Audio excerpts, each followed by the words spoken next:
you. Okay, thank you for that. Councillor Goodman. Thank you, Chair. Yes, it's a little concerning Ligard Brook. Excuse me.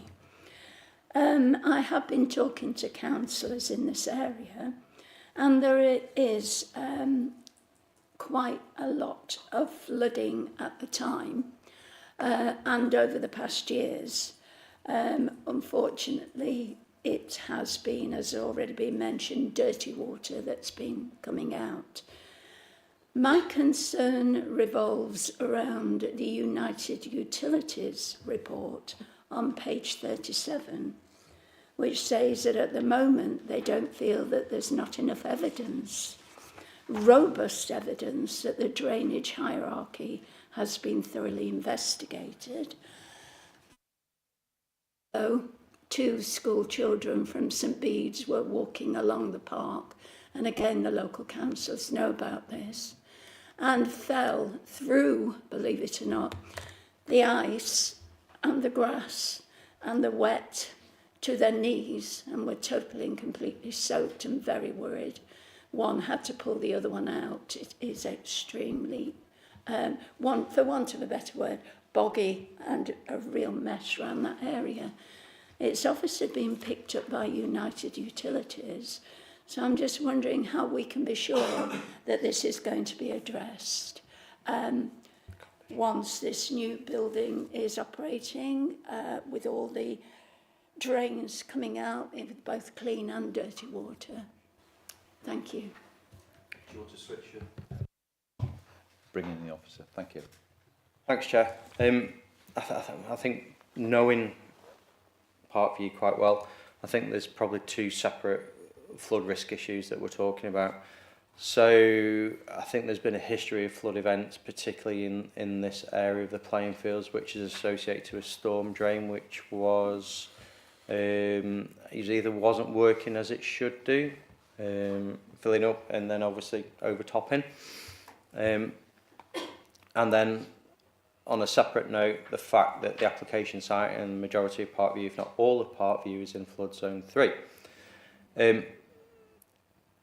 United Utilities, they aren't concerned with flood zone issues. They are concerned with surface water flooding, which is more relevant to the storm drain, which is where their involvement has come from.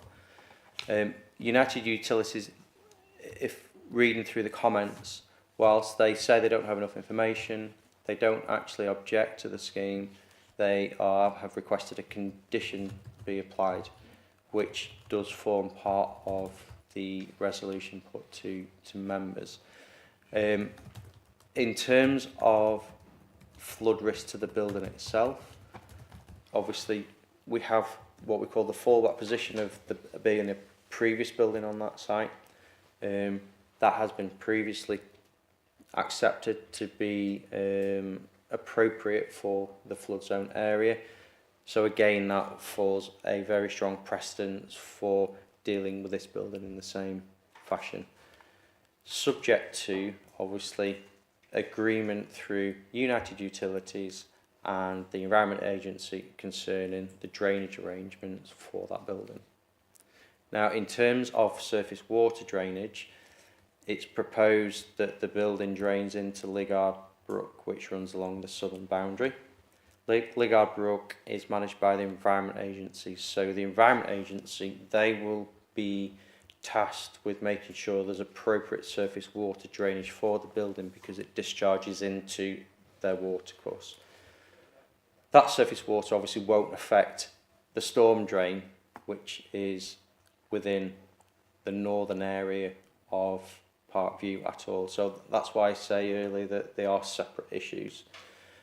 United Utilities will, however, get involved with the foul discharge of waters, and in that regard the applicant is proposing to tap into the existing foul network of the cafe building, which will then be obviously pumped into the the sewers within Parkview Road. That is all at the moment up in the air because whilst I've consulted the Environment Agency and United Utilities on that detail, they haven't responded back to us, so there's nothing in the late obs to provide you with an update on, which is why we're suggesting still that we maintain the condition as worded, which requires the drainage details to be provided for me to then discuss with the Environment Agency and with United Utilities to make sure whatever drainage they propose is appropriate for themselves. So I think that should give you some reassurance in terms of there are conditions that cover some of the factors that you quite rightly sort of highlighted. Yes, and I think I'm more particularly concerned about the clean and the dirty water, that they're going the right way.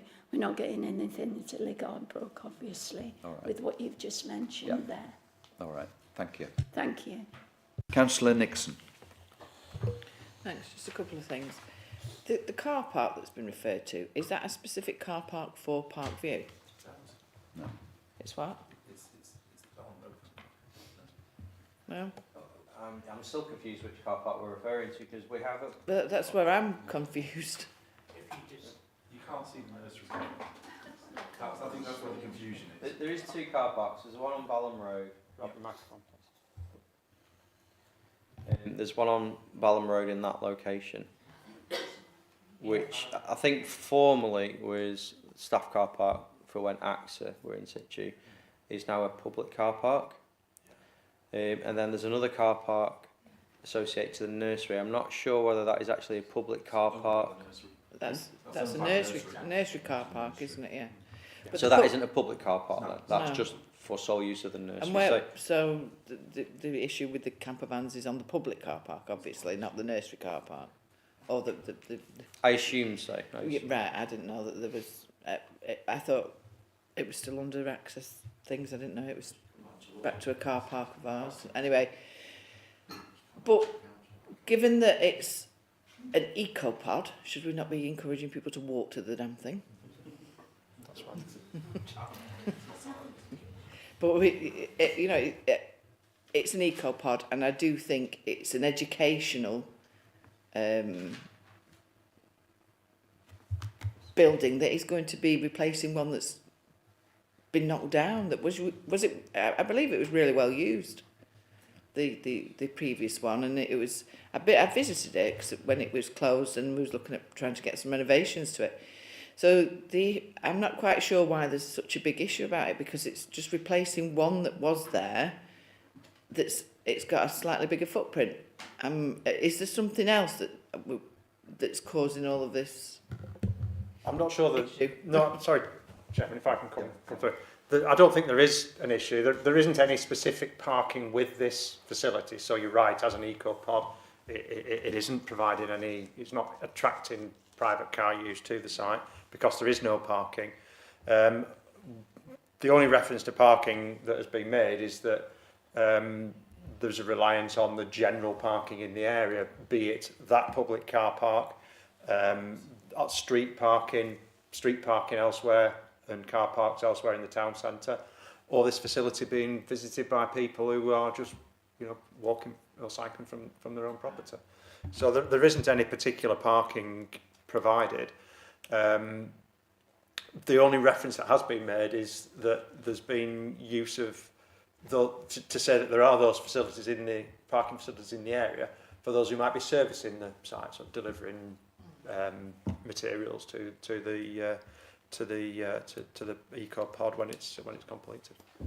I suppose the other point that I should draw members' attention to is that this is not a new building, established building.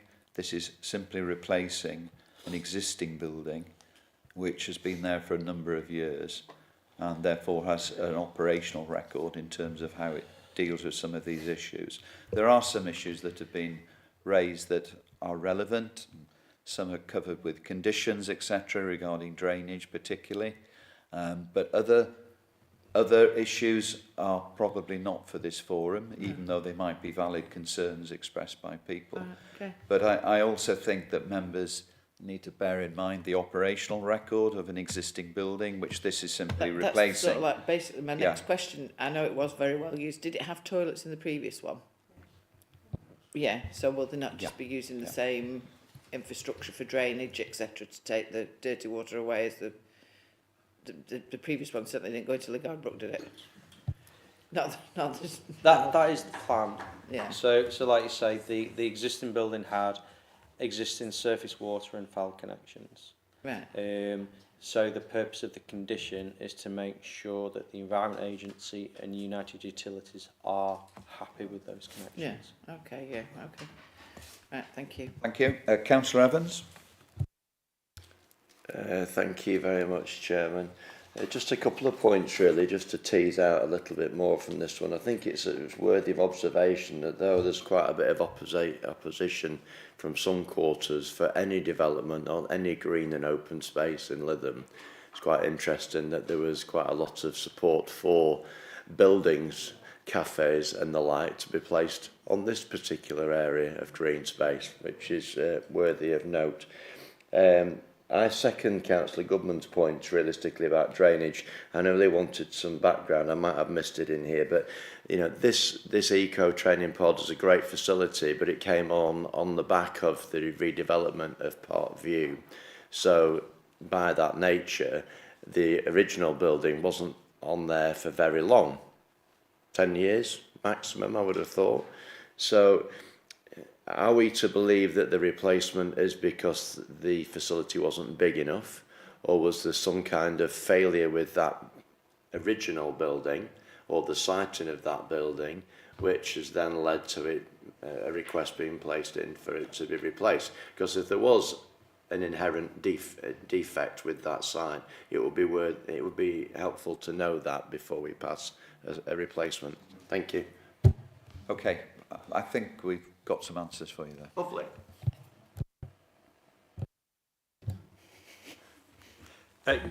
It was to do with a constructional defect with the building. So it wasn't anything to do with the ground that it sits on or anything like that. If Rob goes to the image with the, there you go, that one. It was kind of a curved roof design, and apparently there was some constructional flaw with the floor, with the way that the roof was all bonded together, and that led to water ingress that wasn't identified, and it led to the wood rotting and the building failing. So it needed to be brought out of use because it wasn't structurally safe for the purpose that it was intended.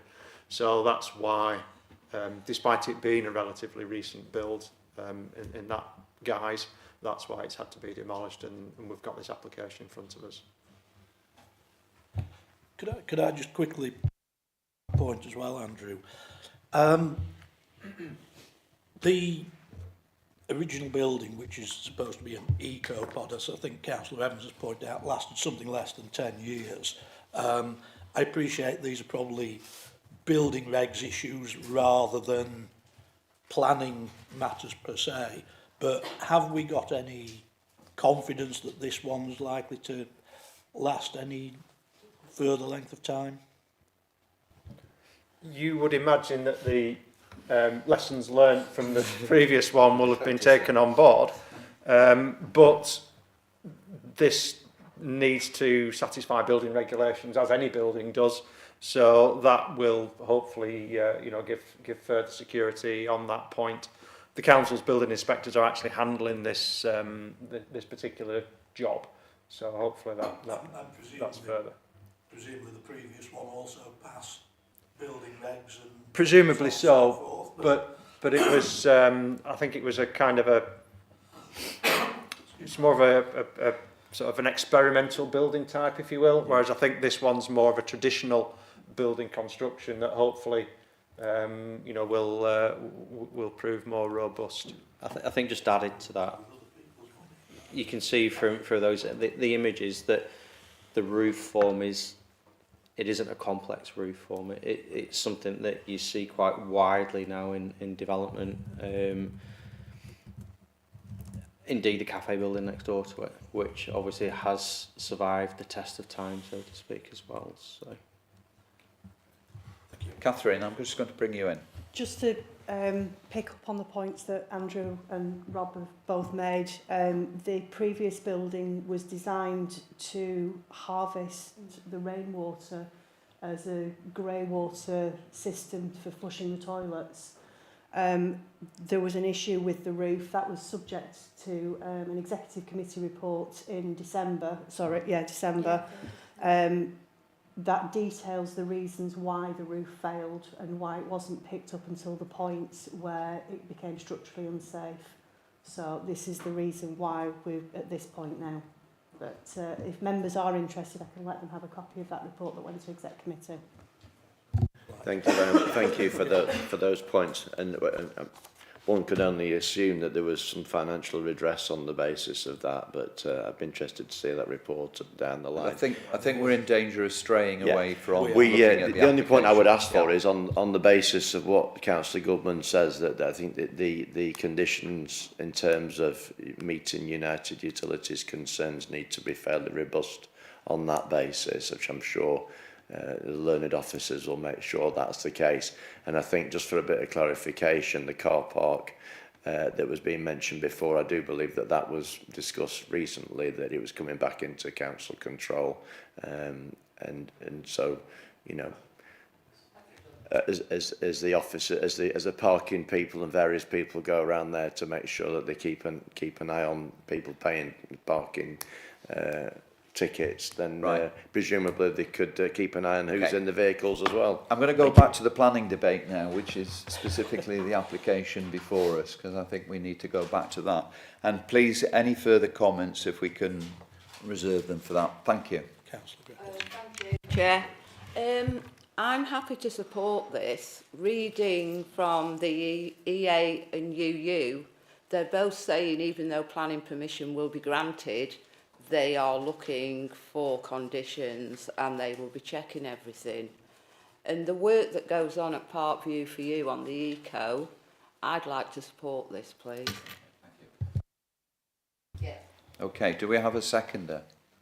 Councillor Farrington is seconding that. Okay, thank you. Are there any other comments or questions that people would like to make? Chairman, again, if I may, for the avoidance course. of doubt, the I recommendation... was waiting for you to come in. Thank you. Recommendation is for permission to be granted subject to conditions on pages 46 and the following 5 pages, 8 conditions and 3 informatives. Most of page 47 is taken up with conditions relating to flood mitigation and drainage, so hopefully that reassures members on those points. And so it's proposed by Councillor Griffiths and seconded by Councillor Farrington. All those in favour, please indicate. That's unanimous, Chairman. Unanimous. Thank you, members. What I'd like to do now is... Chair, yes? sorry to interrupt. Yeah. Just to confirm to Councillor Farrington that I will be sending that email off to the agent of the EcoPod with regards to the fencing along the Guard Brook. Obviously, we can't intervene any more than that, but I'll certainly get that message through. Right, members, on page 52, in fact the last page of the report, there's an index of appeal decisions there that we usually report, and you can see we've got one allowed and one dismissed, so I'd like to invite the officers to comment on those and any particular factors that we ought to be aware of. Thank you. Can I thank Rob for those 2 previous items and his work on those 2 issues? Yeah, thank you, Chairman. Yeah, just very briefly, I don't want to go into too much detail, but the first of the appeals was allowed, which is obviously a disappointing situation. It relates to dwellings in the countryside, where the key issue was our countryside policy that allows for minor infill development. In this case, the inspector took the view that the scheme, he took the contrary view to us, he took the view that the scheme was minor in scale, whereas we felt that the gap that they were looking to infill was so large that it couldn't be described as being infill. That's a subjective decision. Obviously, the inspector's entitled to come to that view, and in some ways that's not too bad for us. A bigger concern would have been if the inspector had said that your approach to only allowing development in the countryside where there is minor infill was unacceptable. So he didn't say that. He said or she said in this case, she said that it was an acceptable approach to determining what development proceeds in countryside areas and what doesn't. It's just that in this case I've come to a different view. So whilst it's obviously a loss to the council, it's one that doesn't undermine our position on how we will deal with such applications in the future.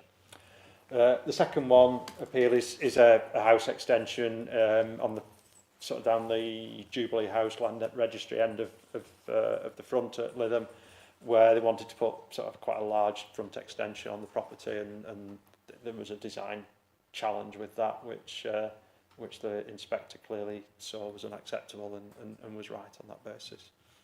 There you go. Okay, thank you. I think when I had a look at these myself, I think it sort of demonstrates the nature of planning in effect, that planning inspectors, just like us as planning councillors, can look at the evidence and come to slightly different decisions, and sometimes I think they're fine margins, and all we can do, as indeed planning inspectors intend to do, is in good faith make the fairest judgment that they can make on the evidence before them. And it is a matter of balancing up various factors, etc., as it always is in planning.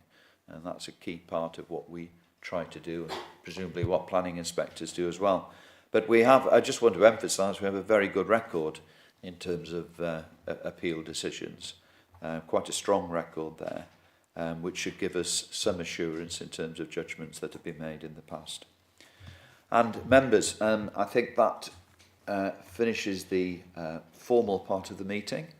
And in other words, if you want to chat among yourselves after this point, you're very happy to do it, and we're happy to accommodate you. But that formally closes the planning meeting. Thank you for your time and attendance this morning, and officers for their support and guidance as always. Thank you.